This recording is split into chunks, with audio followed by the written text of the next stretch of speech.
So I just want to share a quick travel update. By the way, my name is Nick Wood, aka Creole Bobo, una Bobodeo.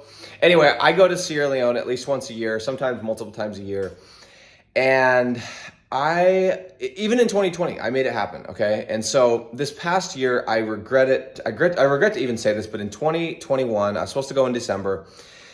And I started reading online. I started asking people, and I got really discouraged because I didn't want to deal with, quarantining and all this extra testing and all these different things, okay? And so I didn't go in December. And I was really bummed, but I was like, you know what? Maybe it's just the world right now, whatever. It kind of just, I gave up, and I'm bummed. And finally in March, I'm like, you know what? I'm going. I don't care what I have to do. There's got to be a way to make this not that difficult. People are probably exaggerating it. And here's what happened. Exactly what I just said. I went, there was no issues. The people in the airport couldn't have been more friendly. They don't care. They're just doing their job. It's not like people aren't extremely worried. I don't know. What I heard, what I had in my head based on what I read was nothing from like what I saw on the ground. When I went a year ago in December, you had to wear a mask in the vehicle or the driver could get in trouble. That is no longer a thing. I don't think I wore one the whole time. Anyway, it didn't feel like it felt like a normal trip, and it was beautiful, and I was very, very excited. So what I'm saying and what I want to tell you guys is if you guys are reading online and you're discouraged, and especially those of you that have never been, and safety and this, guys, hold on, let me sit down for a second and just tell you what's up, okay? Let me see if I can do it like this. Aha, boom, there we go. See if I can get this to stay up. There we go. Back up a little bit. So if you guys, I'll try and look at the camera. For those of you that have never been or are considering going, and you read about all the safety problems and people are going to pickpocket you and COVID, and it's such a crazy country. I mean, you go to the health department, and first of all, it's ridiculous because they make you get a consultation. And I'm like, lady, look, I lived there for multiple years. I've been back about, I don't know how many times, 6, 7 times in the past couple years. How are you going to give me a consultation? And they're scaring you about Zika, and they're scaring you about malaria, and they're scaring you about yellow fever, and they're scaring you about every single thing. And if you get rabies, blah, blah, blah, blah, blah, blah, blah, blah, blah. Stop listening to this crap, okay? Now, should you be careful? Of course you should. Do I go and pet dogs? No, I don't pet dogs. I don't. Do I go and try and get close to bats for fun? No, I don't. Okay. You got to be smart, not stupid, but just go.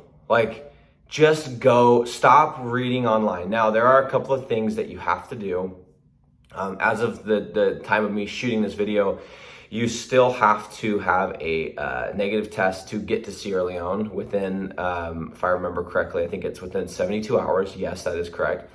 So you have to have that. When you land, they are still making you do the test, and then what they do is they let you go, and then they reach out to you and let you know that it's negative, so whatever. By the way, I've been twice now since COVID, and have never received an email, a text, or anything that told me it was negative. So I don't know. But I'm just telling you, that was one of the things I was all discouraged about. I'm like, well, what if I go and then I get, I test positive, even if it's a false positive, and then I'm stuck? I don't know if anyone's ever gotten their results back. So stop worrying about it, okay? You have to do that. And then on the way back, you do have to do another test to get back, at least for me, to the US. And I found a really, really good contact. If anyone wants to get that from me, comment, somewhere on this, and I'll try and share that. I got a really good contact. This lady came to me at my hotel. Super easy to work with. It was within the time. And that was another thing that I heard is, hey, you have to have, with the US, you have to have a negative 24-hour, blah, blah, blah, blah, blah. And this person, some of the people I talked to, they said, well, there's nowhere in Sierra Leone that can get you that. There's nowhere in Sierra Leone that can get you that. And so, whatever. No, that's not true. They can't, okay? And one thing I've learned about life, you can do whatever you want, okay? There are no rules. There really aren't. And if you want something bad enough, you really are going to find a way. And so in December, I let a couple of articles, a couple of people tell me some things that discouraged me.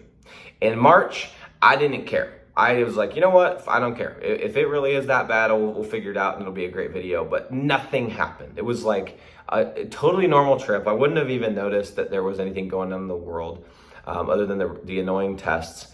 So for those of you that are maybe have never been, I'm going to share an entire video on why you should be going immediately. But for those of you that have never been, or those of you that are thinking about going, just go. It's awesome. The beaches were beautiful. The